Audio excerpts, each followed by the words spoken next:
Hello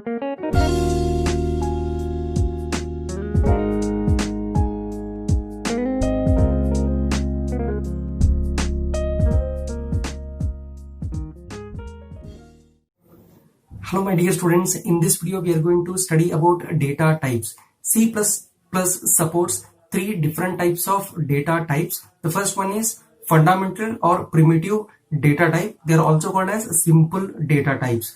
And the second one is derived data types. And the third one is user-defined data type. Let us continue with the first one, the primary or fundamental data type.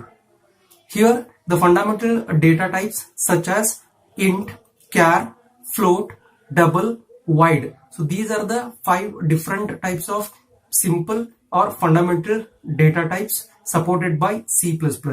Next we'll move on to the second type of data type, that is derived data types. So these are the types, they are the derived from the simple types. So hence the name derived data types. So for example, here arrays, functions, pointers and references are the derived data types. So let us continue with the next one, the user-defined data types. Here user-defined data types are nothing but these are the data types which are defined by the user. Hence the name user-defined data type. Here user-defined data types such as class, structure, union and enumerated type of data. Now we'll continue with input-output operators. C++ supports input and output operators such as stream extraction and stream insertion operator. Stream extraction operator, which is used to input some value to the variable through keyboard. Here we are going to represent the same as keyboard, scene, stream extraction operator and then variable and semicolon. Next we'll move on to stream output operator. So stream output operator is also called as insertion operator, which is used to display the result onto the monitor, that is console. Here monitor, cout, stream insertion operator, variable and semicolon. And let us take example for each one of these scene and cout statements. Next we'll study cascading of input-output operators. So what do you mean by cascading of input-output operators? Here C++ supports multiple stream insertion and stream extraction operators that can be used with cout and scene statements. So instead of using multiple scene and cout statements, we can combine them together to form a single or simple statements. For example, cout, enter the value of x, scene x, cout, enter the value of y, scene y. So instead of writing these 4 statements, we can reduce the number of statements by writing multiple stream insertion and stream extraction operators in a single statement, such as cout, enter the value of x and y, scene, stream extraction operator x, stream extraction operator y. Next we'll study control statements. Control statements are the statements which alter the flow of sequence of instructions. There are 2 types of control statements. The first one is selection statement and the second one is iterative statements. Further, the selection statement is divided into, the first one is simple if statement, second one is if else statement and the third one is nested statement and the fourth one is switch statement.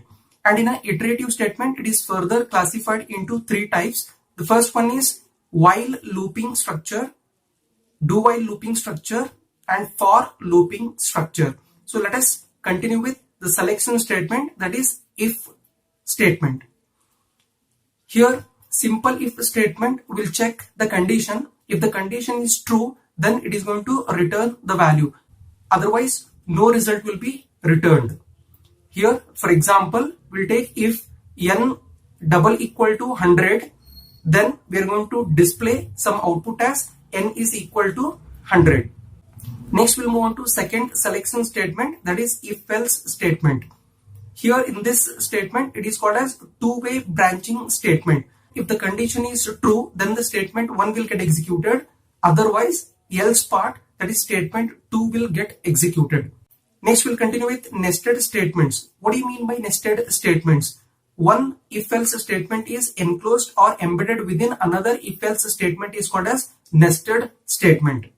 There are two formats. The first one is if-else if ladder statement, and the second format is one if-else is enclosed or embedded within another if-else statement. Next, we'll study switch statement. Here, switch statement is also called as multi-way branching statement. So here it is going to check the switch expression with each case label. If it matches with any of the case label, then that particular case label block will get executed. Otherwise, the default statement will get executed. Next, we'll move on to iterative statements, or we call it as loops. So iterative statements are nothing but we are going to execute certain set of instructions again and again repeatedly until certain condition is satisfied. So let us continue with the first one, while looping statement. So here it is also called as pre-tested looping structure, wherein we are going to check the condition beforehand and then we are going to execute the statements. If the condition is true, then the statement will get executed repeatedly until certain condition is satisfied. Next, we'll take one example. C is equal to 1 while C is less than or equal to 100, curly open brace, C out. We are going to print the value of C and curly closing brace. Next, we'll move on to do while looping statement. It is also called as post-tested looping structure, wherein we are going to execute certain set of statements at least once before checking the condition. Hence the name post-tested looping structure. So let us take an example. Here we'll write C is equal to 1, do curly open brace, and then we are going to print C out, the value of C, and curly closing brace. We are going to use the keyword while, and inside of the bracket we are going to check the condition C is less than or equal to 10 and put semicolon. Next, and the last iterative statement is for statement. So for statement is used whenever there are fixed number of iterations. So it is also called as fixed iterative statements. In a for looping structure, again we are going to check all the three conditions. The first expression represent initialization, and the second expression represent condition checking, and the third expression represent either it may be increment or decrement. We will take some example. Thank you my dear students for watching this video. We'll see you in the next video.